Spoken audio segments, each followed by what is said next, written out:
Good evening, नमस्कार। मैं आशीर्वाद आपके लिए यह पॉलिटिकल थ्योरी की कक्षा लाया हूँ, जिसमें आप समानता इक्वलिटी के बारे में पढ़ेंगे कि समानता क्या होती है, आप समान हैं या नहीं है, मेल या फीमेल दोनों समान है या नहीं है, उनके अवसर की समानता, कार्यस्थल की समानता, इनके बारे में हम चर्चा करेंगे। ध्यान दीजिएगा उससे पहले थोड़े कि यह कक्षा आपको इन्फिनिटी वन एकेडमी की तरफ से लाई जा रही है, जिससे आप और आपके मित्र जो भी हैं लाभान्वित हो सकते हैं। अगर आप इस कक्षा को सही तरीके से यूज करें तो यह आपके लिए बेहद लाभप्रद होगा, और आपकी निरंतरता रही तो फिर आने वाले समय में आपके लिए एग्जाम बेस्ड जितने भी होंगे, हमने क्वेश्चन करवाने का जो प्रॉमिस किया है वो क्वेश्चन भी होगी। उससे पहले हम समानता के बारे में देखते हैं कि यह इक्वलिटी क्या होती है और इक्वल कौन है और इक्वल कौन नहीं है, उसके बारे में हम लोग चर्चा करते हैं। ठीक है, यह अध्याय कहता है कि समानता की अवधारणा के बारे में। समानता को एक मूल के रूप में संविधान में भी दर्ज किया गया है, और यहाँ समानता की अवधारणा पर रोशनी डालते हुए निम्नलिखित सवालों को पड़ताल करने की कोशिश की गई है, जिसमें कह रहा है this chapter is about the concept of equality value that is also ensured in our constitutions. In reflecting on this chapter is examine the following questions. ठीक है, देन कहता है कि इन सवालों को समझने और सुलझाने के क्रम में हमारा सामना समाजवाद, मार्क्सवाद, उदारवाद और नारीवादी जैसे अपने समय की कुछ खास विचारधाराओं से होगा। और इस अध्याय में हम असमानता की स्थिति के बारे में कुछ आंकड़े और चित्र देखेंगे। ये केवल इसलिए दिए गए हैं कि हम असमानता की प्रकृति को समझ बूझ सके, और इन आंकड़ों और चित्रों को याद करने की जरूरत नहीं है। यह जो डेटा दे रखा है उसको आपको लर्न करने की कोई जरूरत नहीं है। No need for remember of this data. कहा in the course of understanding and ensuring this questions you would encounter some important ideologies of our time: socialism, Marxism, liberalism and feminism, नारीवादी, उसके बाद उदारवादी, और जितने भी ये लोग थे, यह समानता को किस परिप्रेक्ष्य में और समानता को किस कंडीशन में देखते थे, हम उसके बारे में चर्चा करेंगे। समानता होती क्या है, ध्यान दीजिए ना। फिर कहा कि in this chapter you will see facts and figures about the conditions of inequalities. These are only for you appreciate the nature of inequality. The facts and figures need not be memorized. Okay, अब कहता है समानता महत्वपूर्ण क्यों है। समानता महत्वपूर्ण क्यों है?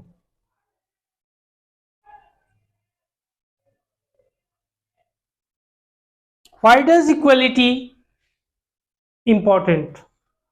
Why does equality important?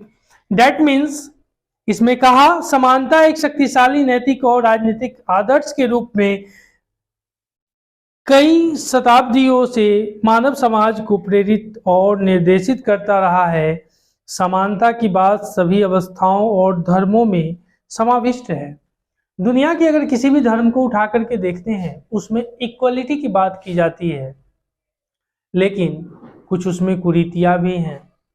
जिस तरह से हिंदू धर्म की बात करें या मुस्लिम धर्म की बात करें, तो मुस्लिम धर्म की अगर बात करते हैं तो महिलाओं को, जो मुस्लिम धर्म में हम बात करते हैं, महिलाओं को मस्जिद में प्रवेश नमाज करने के लिए अवरुद्ध किया गया है, उसमें रोक लगा दी गई है।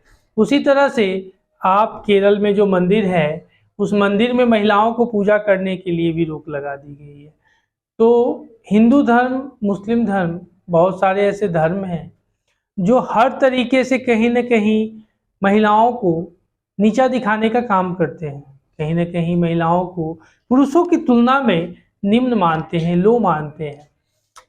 चलिए आगे देखिए फिर क्या कहता है कि समानता अवधारणा एक राजनीतिक आदर्श के रूप में उन विशिष्टताओं पर जोर देती है जिसमें तमाम मनुष्य रंग, लिंग, वंश या राष्ट्रीयता के फर्क के बाद भी साझेदार होते हैं। समानता का दावा है कि समान मानवता के कारण सभी मनुष्य समान महत्व और सम्मान पाने योग्य हैं और साझी मानवता की अवधारणा, यह अवधारणा है सार्वभौम मताधिकार तथा या मानवता के प्रति अपराध जैसी अवधारणा के पीछे रहती है।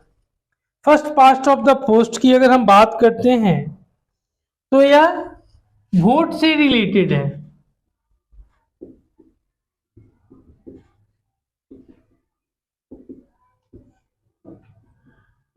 सार्वभौमिक मताधिकार की अगर हम बात करते हैं, जितने भी लोग हैं उनके लिए, सबके लिए इक्वल राइट्स की बात करती है। अगर किसी को पीएम का चयन करना है, यानी प्राइम मिनिस्टर का चयन करना है, उसकी भी जो वोट होगी, उसकी वैल्यू जो होगी, उसकी वैल्यू भी 1 होगी, यानी वुमेन की, और अगर मैन होंगे उनकी भी वैल्यू जो वोट की होगी 1 ही होगी। लेकिन ऐसा कहने और करने में थोड़ा फर्क आ जाता है। क्यों? वोट का मतलब होता है कि अपनी इच्छाओं से मतों का दान करना, उसी को हम मतदान कहते हैं। लेकिन यह जो पेट्रियार्की सोसाइटी है, इसमें क्या होता है कि जो पति कहेगा वही पत्नी जाके ठप्पा मारेगा। ये जो ठप्पा मारने का सिलसिला चला आ रहा है, तो यह क्या आपने मत का दान अपनी स्वेच्छा से की? नहीं की। Is it not? But due to reason the society is a patriarchy, और patriarchy society is head of house. Head of house is not for ladies, is a head of house of men. जो भी होते हैं, जो पुरुष समाज होते हैं, उसकी सोसाइटी की अगर हम बात करते हैं तो इस सोसाइटी में पुरुष को हेड माना गया है। पुरुष को हेड माना गया है, अगर नहीं मानिएगा उनका कहना तो रात में लातम जुतम चल जाता है गांव देहात में। ऐसा होता है, देखने का क्यों होता है कि यह पितृयार्की समाज है जिसमें पिता की सत्ता को या पुरुष की सत्ता को वैधता दी गई है, स्त्री की सत्ता को वैधता नहीं दी गई है। कारण यही होता है। आगे देखिए फिर क्या होता है। तो क्या इक्वलिटी महिलाओं और पुरुषों की समान हुई? नहीं हुई, बिल्कुल नहीं हुई। उनको कमतर आंका गया। आगे बढ़ते हैं, लेकिन आज इससे थोड़ा ऊपर सोच जा रहा है लोगों का, लेकिन फिर भी कहीं ना कहीं जो पुरानी ट्रेडिशन चली आ रही है, ट्रेडिशन जो कल्चर है, वह आज भी उनके ऊपर हावी रहती है। और जो महिलाएं हैं उनको कमतर के देखा जाता है। 8 बजे के बाद तुम अकेली घर से नहीं निकलोगे, 7 बजे के बाद तुम घर से बाहर दिखी तो टंगड़ी तोड़ देंगे। ये सारी बात उनके ऊपर थोपी जाती है, पुरुष के ऊपर नहीं थोपी जाती है। 7 बजे आप पूरे हांडी करके चले आओ, फिर भी आपके ऊपर कोई दिक्कत नहीं है। लेकिन महिलाएं हांडी तो कुछ गलत होगा, पुरुष हांडे तो सब सही होगा। पुरुष हांडे तो सब सही होगा, महिलाएं हांडी तो सब गलत होगा। तो क्या है? पेट्रियार्की सोसाइटी की बात है। इट इज पेट्रियार्की सोसाइटी और पेट्रियार्की सोसाइटी। और आपने रेडिकल सोसाइटी की भी बात देखी थी, आपने जब हिस्ट्री की क्लास पढ़ी होगी 9th क्लास में, जिसमें लिबरलिज्म, रेडिकल और एक आपने देखा था कि 3 थे कंजर्वेटिव, या एक कंजर्वेटिव। 3 सोसाइटी थी और तीनों समाज के बदलाव की अलग अलग बात करते थे। और do you know this time is a very critical and lots of, yani both are people, women and men are same path of the equality democratic governments to established in France. But women's equality is not in mention of France यानी French revolutionary but due to reason. कारण था कि जो France की सत्ता थी वह वहां पे महिलाओं को वोटिंग राइट नहीं दी। First part of the vote वहां पे वोटिंग राइट्स नहीं दी ड्यू टू रीजन, वहां भी पेट्रियार्की सोसाइटी का प्रभाव था। तब आप देखते हैं कि फ्रांस जो 1789 में 1789 में जो फ्रांस आजादी की बात करता है और आप देखिए और 1945-46 में इन्होंने अपने यहाँ वेमेन को first part of the vote यानी वोट देने का राइट दिया। कितनी पुरानी, और हमारा भारत लेट से आजाद हुआ, गुलाम थे, लेकिन गुलामी के बाद हमारा भारत जैसे ही आजाद हुआ लोगों को वोटिंग राइट्स का अधिकार मिला इन इंडिया। ध्यान दीजिएगा फिर क्या कहता है कि समझ में आ रही होगी ना, ठीक है। देखिएगा एक राजनीतिक आदर्श के रूप में मन उन विशिष्टताओं पर जोर देती है जिसमें तमाम मनुष्य रंग, लिंग, वंश या राष्ट्रीयता के फर्क के बाद भी साझेदार होते हैं। समानता का दावा है कि समान मानवता के कारण सभी मनुष्य समान महत्व और समान सम्मान पाने योग्य हैं। समानता के कारण क्या कहा कि समानता का दावा है, ये डेफिनेशन के तौर पर आप लिख सकते हैं कि समानता का दावा है कि समान मानवता के कारण सभी मनुष्य समान महत्व और सम्मान पाने के योग्य हैं। समानता कहता है कि जितने भी मनुष्य हैं वह सब सम्मान पाने के लिए, यानी कहने का मतलब है सम्मान क्या होती है, डिग्निटी, रिस्पेक्ट, हम इसी की बात करते हैं।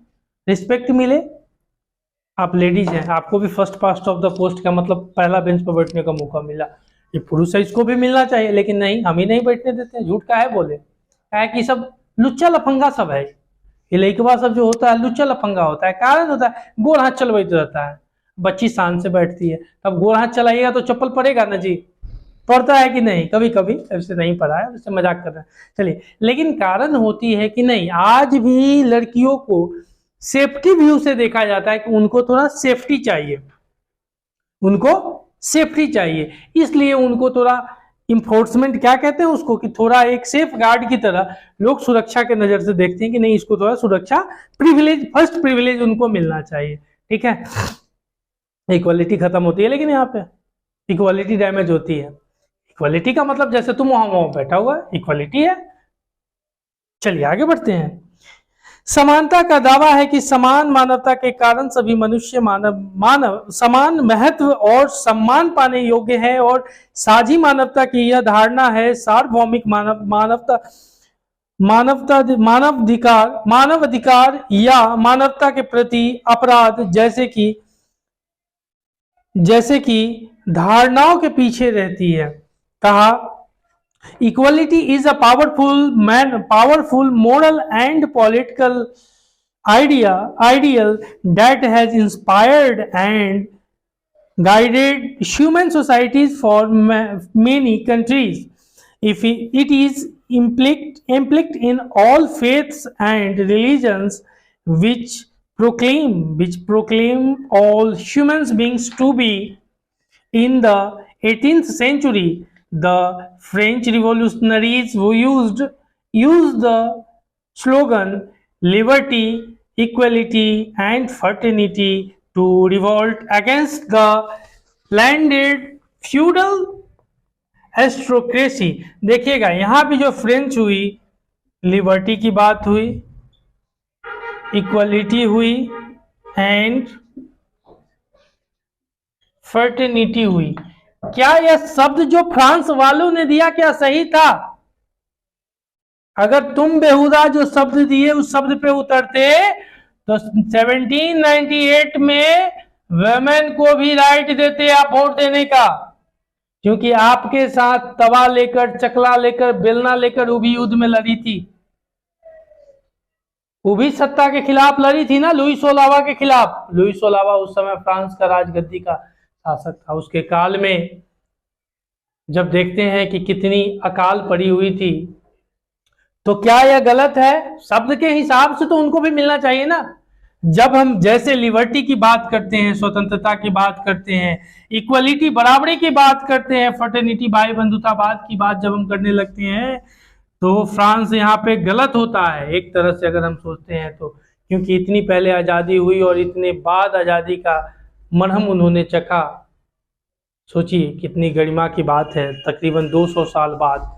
आगे देखिएगा, फिर कहा against the landed feudal, feudal मतलब जो होते हैं feudal aristocracy and the monarchy, the demand for equality was also rise during anti colonial क्या है liberation struggles in Asia and Africa during the 20th century in country continues to be raised by struggling groups such as women और Dalits who feel क्या है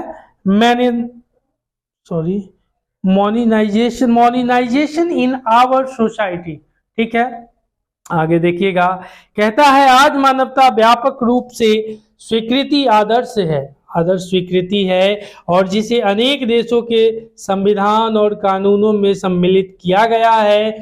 फिर भी समाज में हमारे चारों ओर समानता की बजाय असमानता अधिक नजर आती है। जो समाज है जो हमारा, आप देखते हैं अब तो खैर बहुत सुधार हुआ है, अब तो जाति सूत्र शब्द किसी के साथ कहिएगा तो आपको ठेल दिया जाएगा जेल में। कारण क्या होता है कि पहले लोग जो थे अपने बराबरी में, जो आप पता है वर्ण व्यवस्था आपको पता होगी, जिसमें एक ब्राह्मण था, दूसरा क्षत्रिय था, तीसरा वैश्य था और चौथा शूद्र था। उसी सिस्टम पे यह व्यवस्था चलती थी। लेकिन यह वर्ण व्यवस्था जो पहले बटी थी, इस वर्ण व्यवस्था में कारण था कि इस वर्ण व्यवस्था को काम के आधार पर बांटा गया था। जो पढ़ाने लिखाने का काम करे उनको ब्राह्मण, जो देख रेख करे राज्य की सेवा करे उसको क्षत्रिय, और जो बिजनेस व्यापार करे उनको वैश्य, और जो इन तीनों की सेवा करे उसको क्षुद्र कहा गया था। ठीक है, ध्यान दीजिएगा।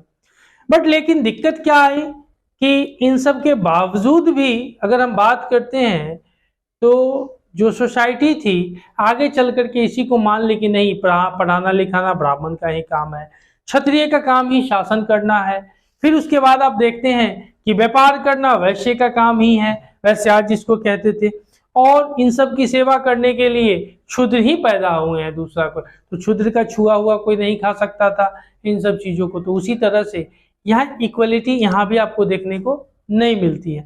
इक्वलिटी कहने का मतलब एक ब्राह्मण का बच्चा अगर इस क्लास में बैठ के चेयर पर पढ़ेगा तो दूसरा क्षुद्र का बच्चा भी पढ़ करके इस चेयर पर ही बैठ करके पढ़ सकता है। तो यह इक्वलिटी आज आपको कितने हजार वर्षों बाद देखने को मिल रही है। लेकिन आज भी कहीं कहीं है कि राजस्थान वगैरह में ठाकुरों को गली से निकल जाते हैं तो उनको गधे मतलब घोड़े पर से उतार के गधे पे दौड़ा देते हैं। तो ये सारी चीज जो है, हाँ ऐसा देखने को मिला है। मुंडन करवा के कालिक पोत करके गली से, ठाकुरों में ऐसा देखने को मिलता है। कारण है कि यहाँ भी जो छोटी जाति के लोग हैं उनके साथ अनइक्वलिटी कर रहे हैं। अनटचेबिलिटी का कांड होता है। आर्टिकल 17 कहता है कि अनटचेबिलिटी आप किसी से नहीं कर सकते, छुआछूत नहीं कर सकते हैं। जैसे छोटी जाति के लोग हैं तो अगर नलके वगैरह से पानी छू दिए तो नलका खराब हो गया, इस तरह से मानते थे। चलिए अब आगे बढ़ते हैं, फिर क्या कहता है। अब हमारी कुछ बात नहीं है, फिर देखते हैं। फिर कहा आगे कि अपने देश में हम आलीशान आवासों के साथ साथ झोपड़ियां, विश्व स्तरीय सुविधाओं से लैस स्कूल और वातानुकूलित कक्षाओं के साथ साथ पेयजल या शौचालय की सुविधा से भी विहीन स्कूल, भोजन की बर्बादी के साथ साथ भुखमरी देख सकते हैं। कानून जो वायदा करता है और जो हमारे चारों ओर मौजूद है उनके अंतर बिल्कुल स्पष्ट है। क्या जो स्कूल्स हैं आज भी बच्चे, आपको एक बात पता होगा, जो मिड डे मील की परिकल्पना चली, आपको एक बात पता होना चाहिए कि जो बहुत सारे बच्चे गांवों में केवल दोपहर का खाना खाने के लिए स्कूल जाते हैं। आज भी गरीबी इतनी है 125 करोड़ देशवासियों के सामने। आज भी मुझे लगता है कि भारत में 75 करोड़ लोग तो जरूर गरीब होंगे जिनके पास डेटा जो भी कहे मतलब नहीं बनता है, डेटा आपका जो भी कहे, लेकिन आज भी ग्रामीण क्षेत्रों में ऐसा 2-4-10 करोड़ 5 करोड़ घर होगा जिसमें शाम के खाने के लिए सोचना पड़ता होगा। सरकार क्या देती है? गेहूं देती है, चावल देती है, लेकिन फिर भी उनके साथ और भी तो बेसिक नीड्स होती है जो फुलफिल नहीं हो पाती है। आप जैसे मान लो एजुकेटेड हो तो आपके घर में बच्चों को सोने के समय 1 कप या 1 गिलास दूध मिलता है, लेकिन जो एजुकेटेड नहीं है वहां पे फिर क्या होती है, उनके साथ तो दूध मिलता नहीं है। अब दिक्कत होती है। फिर इक्वालिटी की आप बात करते हो तो इक्वालिटी का मतलब क्या बनता है? What do you mean by equality? All people are equal, but no, there are not all people are equal, but equality is only for mention of diary, books, constitutions, etc etc। Equality का मतलब होना चाहिए कि मानते हैं equality का मतलब हम अंबानी नहीं बन सकते, लेकिन फिर भी हमारी बेसिक नीड जो है, क्यों सरकार 8th क्लास तक पढ़ाती है बच्चों को, 8th क्लास तक पढ़ाती है, किताब भी देती है, कॉपी कलम के लिए पैसे भी देती है, लेकिन सारी जगह ये फैसिलिटी नहीं है कि कॉपी कलम के लिए पैसे मिलते हैं। शिक्षा मुफ्त कर दो ना, शिक्षा फ्री कर दो, इक्वलिटी ही करनी है ना, शिक्षा फ्री कर दो। जितने भी प्राइवेट स्कूल वाले का बोलबाला है उसको खारिज करो, खत्म करो, शिक्षा फ्री करो। ऐसा थोड़ा है कि शिक्षा फ्री कर दो, हाँ बच्चे जब कमाने लगे उनसे लो ना उसके बाद, लेकिन शिक्षा फ्री कर दो, सबके लिए शिक्षा दो, ड्रेस दो, रहने पीने के लिए सब कुछ दो। ऐसा करना लेकिन संभव नहीं होगा क्योंकि बहुत बड़ी आबादी है, लेकिन फिर भी हम उसमें कुछ सुधार इंप्लीमेंट कर सकते हैं। चलिए आगे बढ़ते हैं। कहा today's equality is a widely accepted ideal which is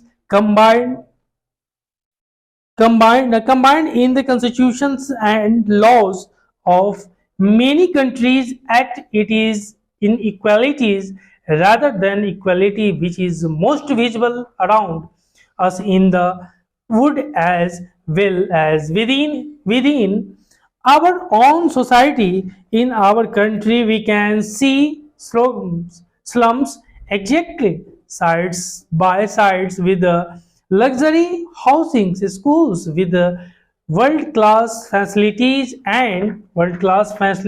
and certain creations of God as a political ideals. The concepts of equality invokes the idea that all human beings have an equality worth regardless of their color, genders, race and nationality.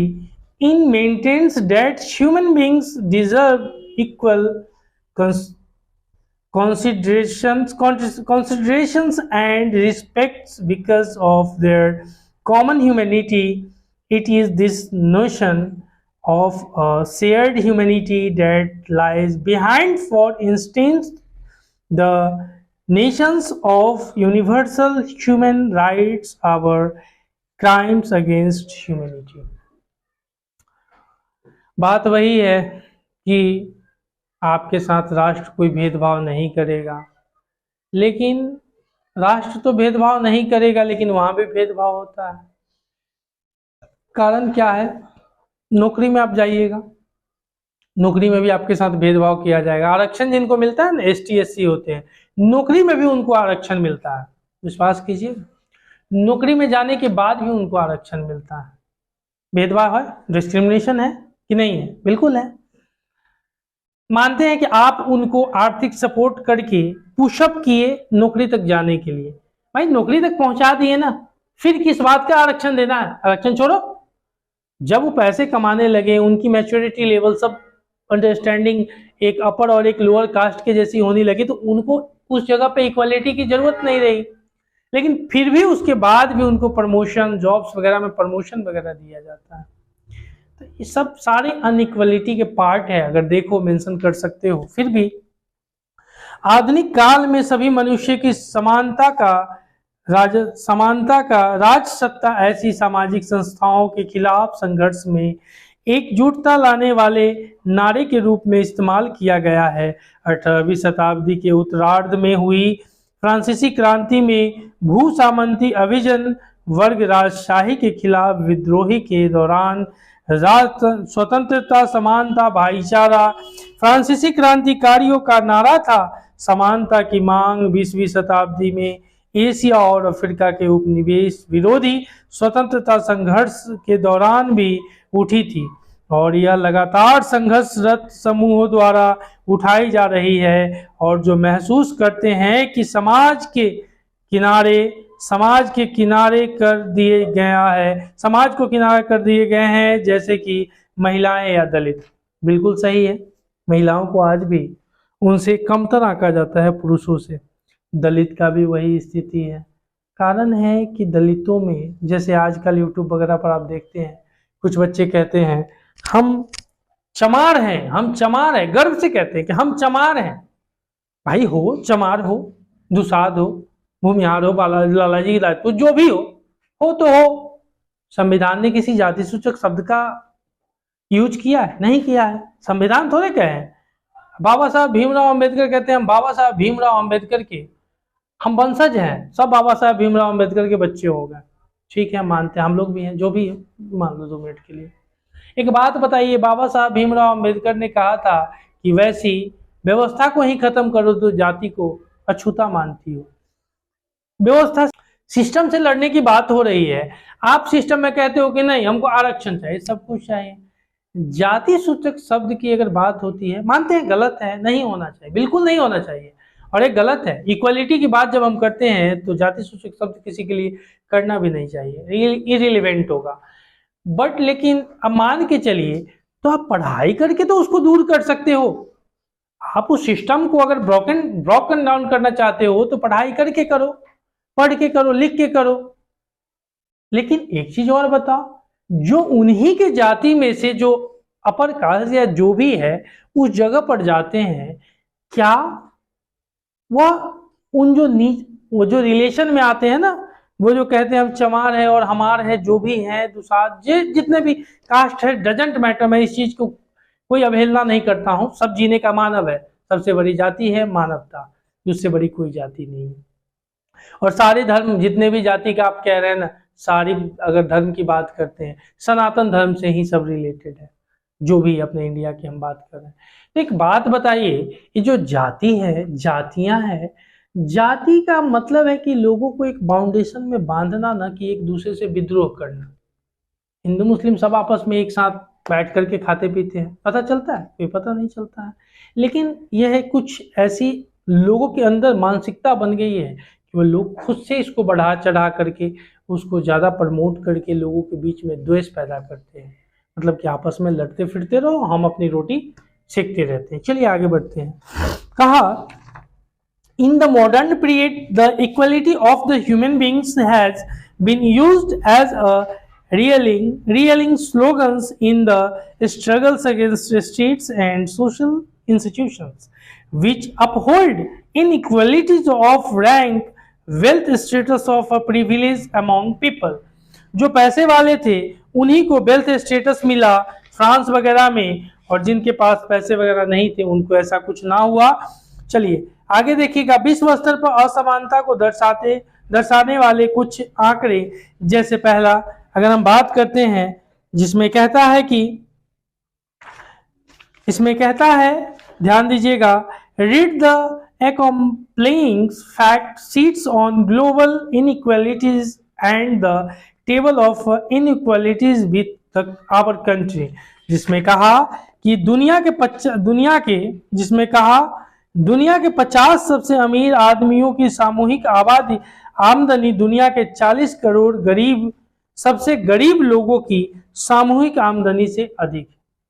वही rate कहा कि जैसे 40 दुनिया के करोड़पति या अरबपति जो भी हैं, अब एक अंबानी का अगर इनकम मिला दिया जाए तो हमको लगता है कि भारत की 10% या 20% आबादी के इनकम के बराबर हो जाएगा।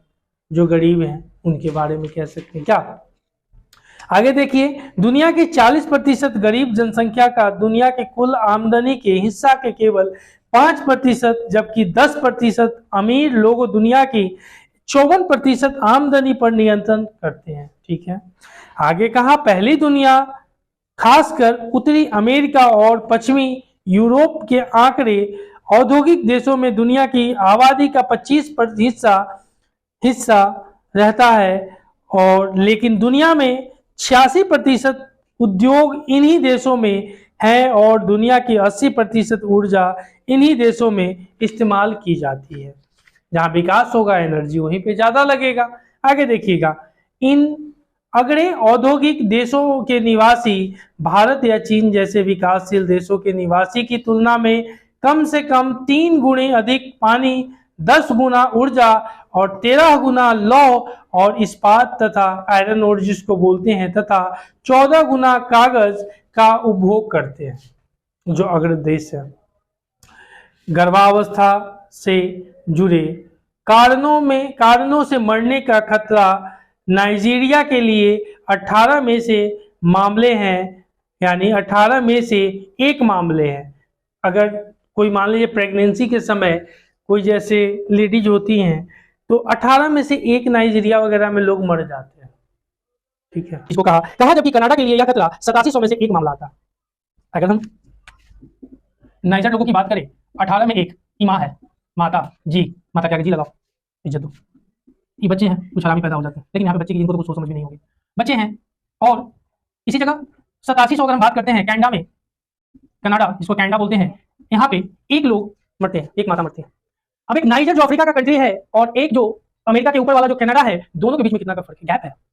अब आप इक्वालिटी की बात करते हैं, WHO इक्वालिटी की बात करता है, किस बात की equality, what do you mean by equality? या equality is both are differences, is equality. ये नाइजीरिया की बात होती है, अफ्रीका का है। तो आपने गर्भावस्था का मामला देखा, फिर हम देखते हैं जमीन के अंदर से निकलने वाले ईंधन, कोयला, पेट्रोलियम और गैस के जलने से दुनिया भर में जो कार्बन डाइऑक्साइड निकलती है, उसमें से पहली दुनिया के औद्योगिक देशों का हिस्सा 2/3 है, जिसको फर्स्ट वर्ल्ड जिसको कहते हैं, उनकी 2/3 जो इमिनेशन, जो कार्बन उत्सर्जन का है, उनका है। बाकी तो सब जीते रहते हैं कुत्ते कीड़े मकोड़े की तरह। हाँ, उसके बाद कहा अम्लीय वर्षा, एसिडिक रेन जिसको बोलते हैं, के लिए जिम्मेदार सल्फर और नाइट्रोजन ऑक्साइड का भी 3/4 हिस्सा इन्हीं देशों द्वारा उत्सर्जित, इमिनेशन किया जाता है, उत्सर्जन किया जाता है, होता है। और ज्यादा प्रदूषण फैलाने वाले बहुत सारे उद्योग का विकसित देशों से हटाकर विकासशील देशों में लगाया जा रहा है। मतलब वहां से जैसे छोटे देश किसी देश में चले गए, वहां खूब बल्ले बल्ले करवाए, खूब पैदा किए प्रोडक्शन, और उसके बाद फिर क्या करे, प्रोडक्शन पैदा करने के बाद फिर जाकर के अपने यहाँ ले जा करके उसको फिर लोगों के सामने बेचे। ठीक है, चलिए समझ में आ गया होगा।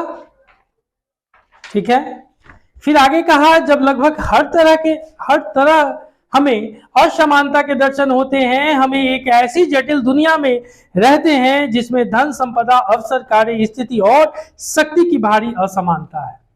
पावर की असमानता, इक्वलिटी नहीं रही भाई, अनइक्वलिटी है। क्योंकि हमें इस तरह की असमानता से चिंतित होना चाहिए। क्यों? ये सामाजिक जीवन के अस्थायी और अपरिहार्य लक्ष्य हैं जो मनुष्यों की प्रतिभा और योग्यता के साथ साथ सामाजिक विकास और संपन्नता में उनके योगदान के अंतर को भी प्रतिबिंबित करते हैं।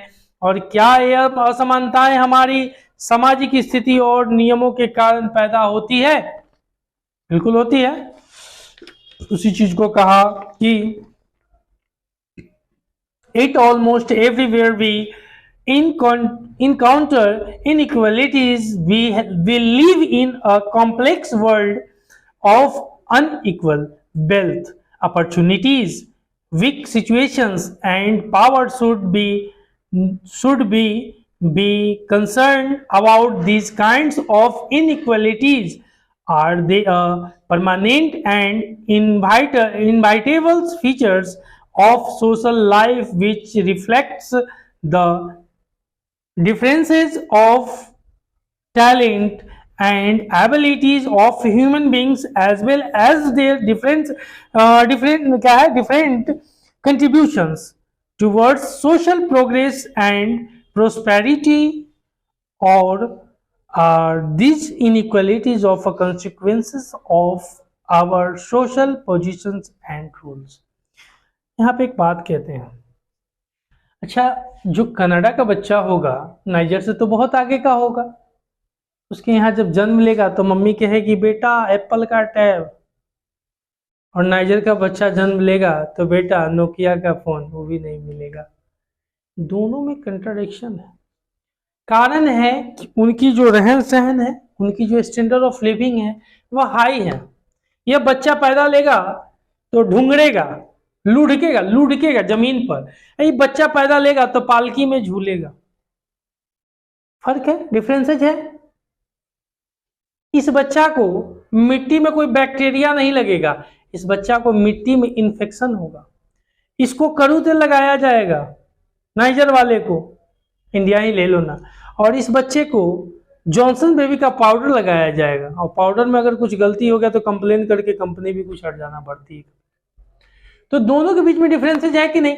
क्या इसका भी मौलिक अधिकार है कि नहीं? अगर मान के चलते फंडामेंटल ड्यूटीज अगर होती है, फंडामेंटल राइट्स होती है, इसको भी तो इक्वलिटी का है, इसको भी जॉनसन बेबी चाहिए ना जी, कि बस कड़ू तेल चाहिए? नहीं चाहिए, बिल्कुल सोच के देखिएगा। अगर है तो दोनों के लिए इक्वलिटी है। हम पलने में पलेंगे, आई जमीन पलेंगेगा, नहीं, दोनों पलना में पलना चाहिए। इक्वलिटी का मतलब ही होना चाहिए, इट्स इक्वलिटी। चलिए आगे बढ़ते हैं, छोड़िए। राजनीतिक सिद्धांत के छात्र को सवालों की एक लंबी श्रृंखला का सामना करना पड़ता है, और इसी तरह का एक सवाल है कि समानता का क्या निहितार्थ है, और जबकि हम बहुत से मायनों में बड़े स्पष्ट रूप से अलग हैं, और यह बात कहने का आशय क्या है कि हम समान हैं और हम समानता के आदर्श के माध्यम प्रयास कर रहे हैं। दूसरे शब्दों में हम किस तरह की और किसके लिए समानता पाना चाहते हैं। समानता की अवधारणा के बारे में कुछ और प्रश्न भी उठाए गए हैं, और हम यहाँ उन पर भी विचार करेंगे। समानता को बढ़ावा देने के लिए क्या हमें सभी लोगों से हमेशा बिल्कुल एक तरह का व्यवहार करना चाहिए? उसी चीज को कहा, a student of a political theory has addressed a range of questions such as what does equality imply? Since we are different in many obvious ways, what does it mean to say that we are equal? What are we trying to achieve through the ideal of equality? Are we trying to eliminate all differences of income and status? ठीक है, चलिए। समानता क्या है? प्रश्न उठता है। समानता का हमारा आत्मबोध कहता है कि साझी मानवता के कारण सभी मनुष्य बराबर सम्मान और परवाह के हकदार हैं। मतलब जितना ही कनेडियन को पालना मिलेगा ना, उतना ही जमीन वाला नाइजीरियन बच्चा जो हुआ ना, दोनों को परवाह सेम होना चाहिए ना जी। कड़ू तेल नहीं, इसको भी जॉनसन है, इसको भी जॉनसन नहीं, तो इसको भी कड़ू तेल है, इसको भी कड़ू तेल, ये भी जमीन का कीड़ा रेंगेगा, ये भी जमीन का कीड़ा रेंगेगा। मतलब बच्चे के लिए मैं कह रहा हूं, इन द सेंस आप गलत नहीं लीजिएगा, ठीक है, हमारी भावना वैसी नहीं है। लेकिन चलिए आगे फिर कहता है कुछ और। परवाह के हकदार है, और समाज के सहज व्यापार के लिए कार्य का विभाजन जरूरी है, और अलग अलग काम और अलग अलग लोगों को महत्व और लाभ भी अलग अलग मिलता है, और कई बार इस बर्ताव में यह अंतर न केवल स्वीकार्य हो सकता है बल्कि जरूरी भी लग सकता है। उदाहरण के लिए प्रधानमंत्री या सेना के जनरल को विशेष सरकारी दर्जा या सम्मान देने हमें तब तक समानता की धारणा के विपरीत नहीं लगता जब तक कि उसका दुरुपयोग न हो, लेकिन कुछ अलग किस्म की असमानताएं अन्यायपूर्ण लग सकती हैं। Suppose that PM of country and general of country, दोनों के बीच में अगर उनको बॉडीगार्ड मिल रहा था, आप नहीं कहिएगा हमको भी बॉडीगार्ड मिल रहा है, आपको किस लिए मिलेगा? वो राष्ट्र के एसेट है, वो राष्ट्र के एसेट है, इसलिए उनको मिल रहा है। आप कहिएगा कि हमको भी बॉडीगार्ड चाहिए या AK-47 वाला, तो आपको नहीं मिलेगा, वो उन्हीं के लिए है। तो कुछ स्थिति में उनके लिए कुछ अलग प्रिविलेज की जा सकती है, जो देश के ज्यादातर वरीयता के पोस्ट पर हो। राष्ट्रपति के लिए अलग होगा, प्रधानमंत्री के लिए। अब राष्ट्रपति साहब को 340 कमरा दे दी गया है, 340 कमरा में वो मौज मस्ती करते हैं। भारत के राष्ट्रपति, ऐसा बोलना उचित नहीं है, लेकिन फिर भी भारत के राष्ट्रपति को 340 कमरा दिया गया है, सबको अलग अलग है। तो जब भारत के राष्ट्रपति कमरा, जब उनका रिटायरमेंट होता है तो कमरा छोड़ के जाते हैं, तो कहीं 2-4 गो रूम का कहीं कमरा उमरा मिल जाता है। लेकिन उस समय 340 कमरे, जब तक वो राष्ट्रपति के पद पर रहते हैं ना, अभी जो द्रौपदी मुर्मू जी हैं माता जी, उनको भी अभी 340 कमरा मिला हुआ। सोचिए, आप लोग एक कमरा में जी रहे हैं, 5 भाई बहन एक के रूम में। अनइक्वालिटी है कि नहीं है? अनइक्वालिटी 5 भाई बहन में लीजिएगा, राष्ट्रपति से मत लीजिएगा, क्योंकि और लोग जो विदेश से आता है वो उसी में रहता है। 340 कमरा राष्ट्रपति के पास, सोचिए। लेकिन फिर भी आपको भी कम से कम एक भाई बहन पर, सिंगल पर तो एक रूम मिलना चाहिए ना भाई। आपकी प्राइवेसी को तो हनन कर दिया गया। मम्मी पापा रेल दिए, रेले कि नहीं रेले? रात में आप इंस्टा चलाइएगा तो ऊपर से देखिए लोग चढ़ जाता है, गेट बंद करके चलाइए, कोई नहीं देखने वाला। आता है ना, लोग ऊपर से दबाव देता है ना, थोप थोप थोप थोप मार मार करता है ना जी, लोग चलिए आगे बढ़ते हैं। ये अनइक्वालिटी आपके साथ हो रही है, डिस्क्रिमिनेशन आपके साथ हो रही है, ऐसा नहीं होना चाहिए। लेकिन फिर भी अनुशासन को बनाए रखने के लिए आप लोग को थोप थाप करना जरूरी है, ठीक है, जैसे कभी कभी होते रहता है। आगे बढ़ते हैं, चलिए देखिएगा, समझ गया ना सब बात। Equality which tells us that all human beings and considerations because of their common humanity, it's called equality. बात खत्म हो गया। आगे देखिए, कहता है कि कई बार लोगों से अलग तरह का बर्ताव इसलिए किया जाता है कि उनका जन्म किसी खास धर्म, नस्ल, जाति या लिंग में हुआ है, और हम असमानता के इस आधारों को अस्वीकार करते हैं। When people are related differently just because they are born in a particular religion, our race or caste, our gender, we regard it as an unacceptable form of inequality. बात खत्म नहीं, just a few minutes.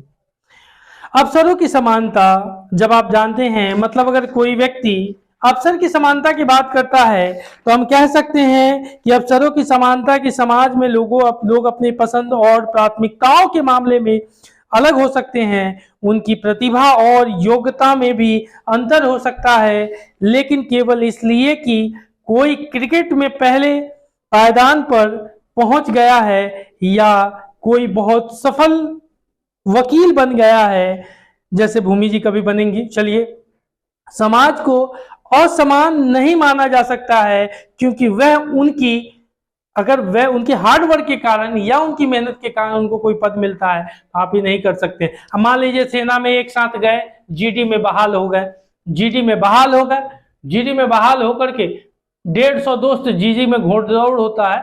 हम लोग BRO ZRO से हम दौड़े हुए हैं, डंडा मार के बैठा दिया था, ठीक है। तो घोड़दौड़ होता है, तो उस जगह पर सेना में कोई डिपार्टमेंटल पेपर होता है, साल भर 6 महीने जो भी होता हो, इतना एग्जैक्ट अभी हमको नहीं ध्यान में है, उस समय जुड़े हुए तो था। तो अब कोई डिपार्टमेंटल पेपर देकर के अगर अपर हायर पोस्ट पर जाता है, तो आप नहीं कह सकते हैं कि दिस आर डिस्क्रिमिनेशन, नो। वह उसकी टैलेंट है कि उसको वहां पर ले गए। आप भी कीजिए, आपके लिए भी पेपर था ना। सेना प्रमुख जो भी है, मान के चलिए, कहने का मतलब सेना के लिए जो भी है, सबके लिए पेपर हुआ। आप अपनी क्वालिफिकेशन से वहां जाइए, आपको कोई नहीं रोकेगा। वहां डिस्क्रिमिनेशन या अनइक्वालिटी की भावना बात नहीं कर सकते। चलिए, लास्ट है जिसके बारे में कहता है, प्राकृतिक और सामाजिक असमानताएं राजनीतिक सिद्धांत के प्राकृतिक असमानताओं और समान जनित असमानताओं के अंतर किया जाता है। प्राकृतिक असमानताएं लोगों के उनकी विभिन्न क्षमताओं, प्रतिभाओं और अलग अलग चयन के कारण पैदा होती है।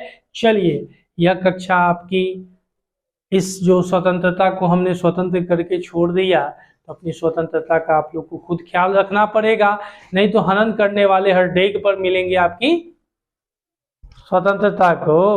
उसको बचा करके रखिएगा, बचा करके रखिएगा। तो यह कक्षा आप सभी बंधुओं के लिए YouTube पर फ्री मिल रही है, जिसका आप लोग लाभ उठाइए और ज़्यादा से ज़्यादा शेयर करने का कार्य भी करिए, और जिससे आपकी इन्फिनिटी फैमिली का विकास हो सके और आपके लिए इन्फिनिटी परिवार कुछ और नया कदम उठाएं जो कि आपको उससे लाभान्वित हो सकते हैं। चलिए फिर हम मिलेंगे अगली कक्षा में। इन्फिनिटी परिवार की तरफ से आप लोगों का बहुत बहुत धन्यवाद। जय भारत, जय हिंद।